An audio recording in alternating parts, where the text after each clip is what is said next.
नमस्कार, आप देखें फ्यूचर एक्सप्रेस। मैं हूं वीरेंद्र कुमार और मार्केट्स इस वक्त बिल्कुल डे हाई की ट्रैजेक्टरी में ट्रेड कर रहे हैं, या फिर आप ये कह सकते हैं कि कल के जो हाइस थे, निफ्टी उसके बेहद नज़दीक है। 30-40 पॉइंट का फ्रैक्शन है और जहां तक निफ्टी बैंक का सवाल है 200 पॉइंट का फ्रैक्शन में। ये कल के हाइस की याद इसलिए दिला रहा हूँ, याद रखिए कि एक्सपायरी रिलेटेड जो रेंज थी हम उसमें ऑलरेडी ट्रेड कर चुके हैं, लेकिन आज इस सेशन का सेकेंड भाग जो था ना, वो AGR हियरिंग और ऑनरेबल सुप्रीम कोर्ट की जो टिप्पणियां हैं उस पर निर्भर करेगा कि सेकंड हाफ कैसा होगा। याद रखिए, अभी कुछ देर पहले शैल जी जब इस मामले की पूरी आपको कवरेज विस्तार से बता रहे थे, देखिए AGR की सुनवाई चल रही है और पहले चरण में वो 4 PSUs, उनको अगर आप देखें जिन पर से ये आई थिंक रिकवरी नहीं होगी, जिनको एक रिलैक्सेशन मिल गया है, जिसमें ऑल इंडिया है, GNFC है, IGL है, पावर ग्रिड है, इनको एक बेनिफिट मिला। ये स्टॉक्स डे हाई पर ट्रेड कर रहे हैं। लेकिन दूसरा चरण आता है भारती का टेक सुप्रीम कोर्ट पर रखा गया। उसके बाद जो अभी मेरे पास जो इस वक्त डेटा आ रहा है उसके मुताबिक वोडाफोन पे अगर आप देखें काफ़ी तल्ख और काफ़ी अगर आप देखें कड़ी टिप्पणियां की है सुप्रीम कोर्ट ने। उन्होंने कहा कि आप अपने ड्यूज़ को कैसे पे करेंगे, अगले 20 साल के दौरान अगर आप इंसॉल्वेंट हो गए तो क्या। साथ ही साथ आप कहते हैं यहाँ पे एक विदेशी कंपनी है, अगर आप अपने एसेट्स यहीं छोड़ के चले गए जो कि ऑलरेडी चार्ज्ड हैं, तो आप क्या करेंगे, तो हम क्या करेंगे। तो अभी अगर आप देखें, और सुप्रीम कोर्ट ने यह भी कहा है, याद रखिए कि सारी टेलीकॉम कंपनियां जो हैं प्लीज़ एक प्लान के तहत आएँ कि वो अपना पूरा का पूरा जो AGR ड्यू है उसका रीपेमेंट कैसे करेंगे। अभी विस्तार से अगर आप देखें इस मुद्दे पे एक बार फिर से जब सुप्रीम कोर्ट की टिप्पणियाँ आएंगी मैं आऊँगा, लेकिन इस पूरे अगर आप देखें हेयरिंग का पूरा इम्पैक्ट इंडस्ट्रीज पे विजिबल है। निफ्टी बैंक डे हाई की ट्रैजेक्टरी में है और निफ्टी भी डे हाई की ट्रैजेक्टरी में है। एक टेक्निकल व्यू ले लेते हैं और याद रखिए मेरी पूरी नज़र और इस कवरेज पे रहेगी। शैल जी भी मेरे साथ हैं, तुरंत कोई बड़ी खबर आती है तो वो इस कार्यक्रम में जुड़ेंगे। चंदन तापड़िया हमारे साथ हैं बातचीत करने के लिए। चंदन, गुड मॉर्निंग। चंदन, अभी आप देखिए तो इंडेक्स सिर्फ इस हेयरिंग के आउटकम का इंतज़ार कर रहा है। बैंक निफ्टी अगर आप देखें डे हाई की ट्रैजेक्टरी में है। ये एक कंडीशनल ट्रेड होगा सेकंड हाफ का। आप कैसे अप्रोच कर रहे हैं इंडस्ट्रीज को इस वक्त? बिल्कुल आपने सही कहा, बट अच्छी बात यह है कि बाजार में हर डिक्लाइन पे बाइंग इंटरेस्ट आ रहे हैं, तो कहीं ना कहीं हम यहाँ पे पॉजिटिव बायस के साथ जाना पसंद करेंगे और हमारा ये मानना है कि शायद हियरिंग आएगी तो कहीं ना कहीं पॉजिटिव ट्रिगर ही मिलेगा। जैसा डेटा सेटअप बता रहा है, क्योंकि वोलेटिलिटी थोड़ी सी कंसोलिडेट हो रही है, पुट कॉल रेशियो बढ़ रहा है, नीचे में पुट में ओपन इंटरेस्ट बढ़ रहा है, तो एज ऑफ नाउ 9850 निफ्टी का सपोर्ट है। कोई भी डिक्लाइन आता है या फिर करंट लेवल पे 9850 के स्टॉप लॉस से हम खरीदारी की सलाह रखेंगे। ऊपर में 10,100 तक के टारगेट यहाँ पे एक्सपेक्ट कर रहे हैं। ओके, 10,000 यानी अगर आप 100 की बात कर रहे हैं तो चंदन मान रहे हैं कि पिछले हमारे जो 2-3 दिन का हाइज था, याद रखिएगा, उसमें हाइज में इन्वॉल्व हैं 10,100 के कॉल राइटर। उन हाइज में आपका इन्वॉल्व है आपका फॉलिंग 100 डेमा। तो याद रखिए वो ट्रेड होगा शॉर्ट कवरिंग रिलेटेड ट्रेड और टिपिकल एक्सपायरी रिलेटेड ट्रेड। यानी हम उस 10,020 और 10,050 के क्लस्टर को अगर पार कर दे तो चंदन का टेक प्लीज स्क्रीन पर रखिएगा एक बार। चंदन, एक और चीज़ है, इस हेयरिंग से अगर सबसे ज़्यादा कोरिलेटेड कोई इंडेक्स है तो वो है बैंक और बैंक निफ्टी। और आप ये भी नहीं भूल सकते कि ये एग्जॉस्टेड सा फील कर रहा है। 20,500 पे 20,600 पे मल्टीपल यू टर्न हैं। अगर इस हेयरिंग में कुछ भी थोड़ा सा पॉजिटिव होता है, आउटकम में कुछ भी अच्छा सा होता है, तो मेरे ख्याल से ये इंडेक्स 21,000 के और 21,200 तक के कॉल राइटर्स को ट्रैप करने की कोशिश करेगा। डिसअपॉइंटमेंट आता है तो शायद ये 19,500 19,600 तक भी सिंक हो सकता है, क्योंकि अभी प्लेयर्स सिर्फ 2 साइड खड़े हैं, 20,500 का कॉल राइटर और 19,800 का पुट राइटर। आप कैसे प्लेस करेंगे इस ट्रेड को? एग्जैक्टली आपने बिल्कुल काफी सटीक लेवल की बात की है। देखिए 19,500 एक मल्टीपल लेवल है जो पिछले हम 4 दिनों में 2-3 बार टेस्ट कर चुके हैं और 20,500 से लेके 20,700 के बीच में मल्टीपल सप्लाई है। बट जिस हिसाब से सस्टेन बाइंग इंटरेस्ट आ रहा है और यहाँ से 100-150 पॉइंट में मोमेंटम आया तो मेरे हिसाब से 21,200 का लेवल बनेगा।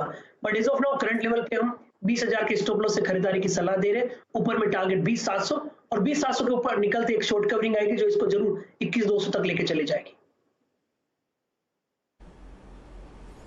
ओके, इस बीच याद रखिए अभी जैसे कि मैंने कहा कि सुप्रीम कोर्ट ने अगर आप देखें बहुत कुछ कड़ी टिप्पणियां की थी वोडाफोन का रुख सुनने के बाद, लेकिन शायद वोडाफोन को 2 हफ्ते का वक्त मिला है वोडाफोन आइडिया ने 2 हफ्ते का समय मांगा है। अभी सिर्फ याद रखिए, उन्होंने 2 हफ्ते का समय मांगा है और मैनेजमेंट से चर्चा के लिए 2 हफ्ते का वक्त दें।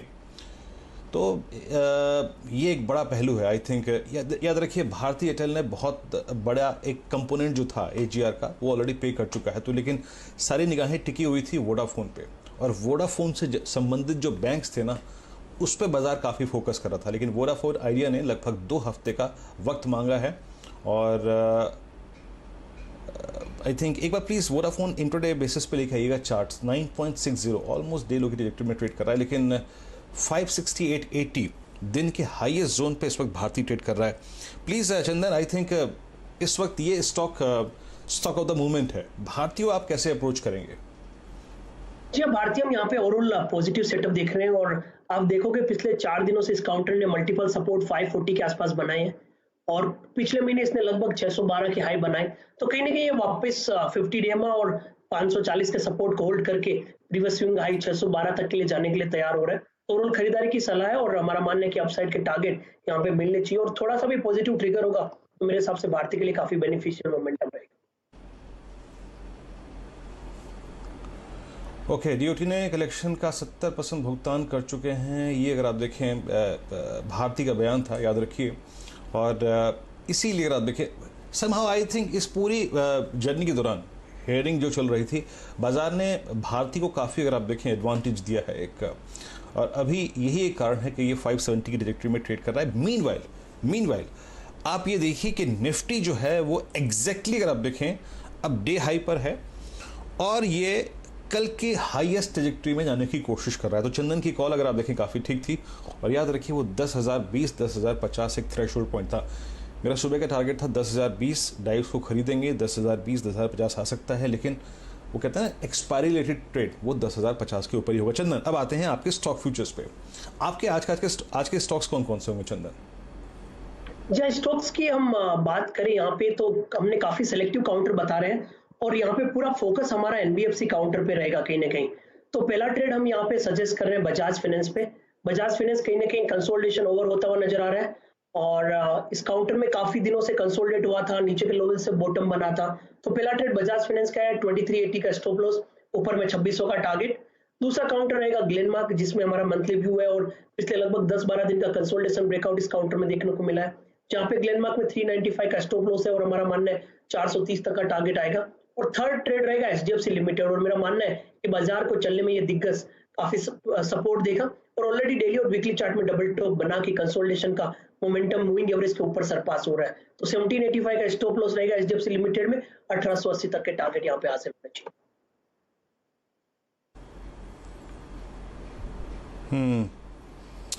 इस बीच चंदन के ट्रेड्स पे मैं आऊँगा, लेकिन एक महत्वपूर्ण अपडेट आ रहा है। सुप्रीम कोर्ट ने जो क्या किया है, we have considered the submission made by the telecom companies, they have sought more time. Telecom कंपनियों ने अभी और समय मांगा है। ये एससी की अगर आप देखिए टिप्पणी है और एजीआर भुगतान के लिए वाजिब समय के साथ आएंगे। तो इस बीच अगर आप देखें, मैं शैल जी को जोड़ना चाहूँगा। प्लीज़ शैल जी से बात करते हैं। शैल जी, अभी अगर आप देखें, अगर आप एक पक्ष था कि सरकारी कंपनियों को वो 4 एक रिलैक्सेशन मिल गया, उसके बाद वोडाफोन ने अपना पक्ष रखा, उन्होंने टाइम मांगा, उन्होंने अगर आप देखें कुछ और भी अपनी माली हालात का जिक्र किया। एक पक्ष था भारती, लेकिन अब आई थिंक समय मांगा है उन्होंने सुप्रीम कोर्ट से और शायद सुप्रीम कोर्ट इसमें उनको वक्त देने को शायद तैयार हो जाए। अभी हालिया अपडेट क्या है शैल जी आपके पास? जी, मेरे ख्याल से वीरेंद्र जी अभी ये त्रिशंकु है और फिलहाल आपके सामने 3 बातें क्लियर हुई हैं कि वोडाफोन ने 2 हफ्ते का टाइम मांगा है, भारती एयरटेल ने कहा है कि भाई हम लोगों ने लगभग 62% पेमेंट कर रखा है और बाकी की बैंक गारंटीज आपके पास हैं। और जो एक अहम हिस्सा था इस केस का, लगभग 1,70,000 करोड़ का, जो कि आपने डीओटी की डिमांड्स देखी थी ब्याज पर और खासकर पेनल्टीज पर 3-4 सरकारी कंपनीज पर, वो बात आपको हटती हुई दिख रही है। तो केस सुलझने की तरफ है। अब वोडाफोन आइडिया ने यह कहा है कि हमारे पास फिलहाल पैसे नहीं है, क्योंकि पिछले 5 साल में हम लोगों ने 1 लाख करोड़ के लॉसेस किए हैं। आप हमें 2 हफ्ते का समय दीजिए ताकि हम अपने जो डायरेक्टर्स हैं उन सब से चर्चा करें और आपको पेमेंट शेड्यूल बना के दें या ये बताएं कि आगे कार्रवाई क्या होगी। फिलहाल ये हमारे पास अपडेट्स हैं। मेरे ख्याल से असीम जी को जोड़ना आवश्यक है और उनसे पूछते हैं कि उनके पास कोई और बात हो तो वो बताएंगे। मेरे साथ मैं थोड़ा और डेटा हमारे पास आ रहा है। वीरेंद्र जी, जब तक आप स्टॉक्स मार्क करिए, मैं इस डेटा को जरा पढ़ के समझता हूं और आपके साथ जुड़ता हूं अगले 20 सेकंड में। जी हाँ, मेरे ख्याल से हेयरिंग अब थर्ड वीक ऑफ जुलाई में होगी और जी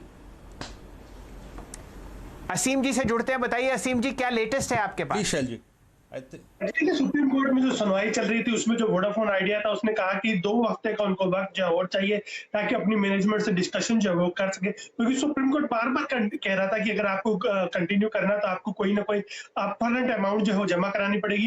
लेकिन वोडाफोन ने कहा कि हमारे पास पैसा जमा कराने के लिए नहीं है, ना ही बैक गारंटी देने के लिए पैसा। अगर हम पैसा भी जमा करा देंगे तो हमारे पास 11,000 एम्प्लॉइज है, उनको देने के लिए जो है कुछ भी नहीं बचेगा। तो सुप्रीम कोर्ट ने जो उनकी प्ली थी कि उनको 2 हफ्ते का टाइम चाहिए, तो सुप्रीम कोर्ट ने उनको मान लिया है। सुप्रीम कोर्ट ने अपने आदेश में कहा है कि अब इस केस की सुनवाई जो है जुलाई के आखिरी हफ्ते में, तीसरे हफ्ते के अंदर जो है होगी। तब तक कंपनियां जो है अंडरटेकिंग जो है देंगी और बताएंगी किस तरह से और पेमेंट जो है वो कर सकती है। तो इस बीच में कंपनियों को अपना अंडरटेकिंग देना है और पेमेंट के जो अदर अल्टरनेटिव्स हैं वो कोर्ट को जो है बताने होंगे। खासतौर पर देखिए, एयरटेल ने तो पहले ही साफ कर दिया था कि उनके पास 10,800 करोड़ रुपए की बैंक गारंटी, 18,000 करोड़ रुपए जो है वो ऑलरेडी दे चुके हैं और डिस्कशन में है। लेकिन वोडाफोन आइडिया की तरफ से काफी सारी दिक्कतें थी, जिसमें कि सुप्रीम कोर्ट ने कई बार पूछा कि अगर अगले 20 साल के अंदर कंपनी बंद हो जाती है तो क्या होगा, कंपनी इंसॉल्वेंसी प्रोसेस में अंदर चली जाती है तो कैसे काम चलेगा। इसके अलावा ये भी पूछा गया कि अगर आप AGR पर आपका प्रॉफिट कितना, तो कंपनी ने कहा कि हमारे पास कोई भी प्रॉफिट नहीं है, पिछले 5 सालों से हम लॉस में, हमारे ऊपर 1 लाख करोड़ रुपए का कर्ज है, हमारी टोटल एसेट्स जो है वो 42,000 करोड़ रुपए की है, लेकिन उसके ऊपर 1 लाख करोड़ रुपए का हमारे ऊपर कर्ज है। तो हम इसको अभी हम अर्न करेंगे और उसके बाद पे करेंगे और हमारे पास कोई अल्टरनेटिव नहीं है। तो सुप्रीम कोर्ट ने ये कहा कि आपको कुछ ना कुछ अल्टरनेटिव जो है देना पड़ेगा, कोई अमाउंट जो है फ्रंट जो है और करानी, जमा जरूर करानी पड़ेगी। तो कंपनी का ये कहना था कि हम 6,854 करोड़ रुपए जमा करा चुके हैं, उसके अलावा हमारे पास अब फिलहाल देने के लिए कुछ नहीं है। तो 2 हफ्ते का टाइम उन्होंने मांगा, 2 हफ्ते का टाइम जो है सुप्रीम कोर्ट की तरफ से उनको मिल गया। अब जुलाई के तीसरे हफ्ते में इस मामले की हियरिंग होगी, तब कंपनियां जो है और कोई प्लान जो है तब तक सुप्रीम कोर्ट के सामने जो रख सकती है। दूरसंचार विभाग भी अपनी जो फाइनल अमाउंट है तब तक वो लेकर के आ जाएगा, दोनों मिलकर बैठ करके इसमें कुछ डिस्कशन जो है वो करेंगे। तब तक के लिए हम ये कह सकते हैं कि कंपनियों को राहत है, कंपनियों को अभी ये रकम जो है नहीं चुकानी होगी।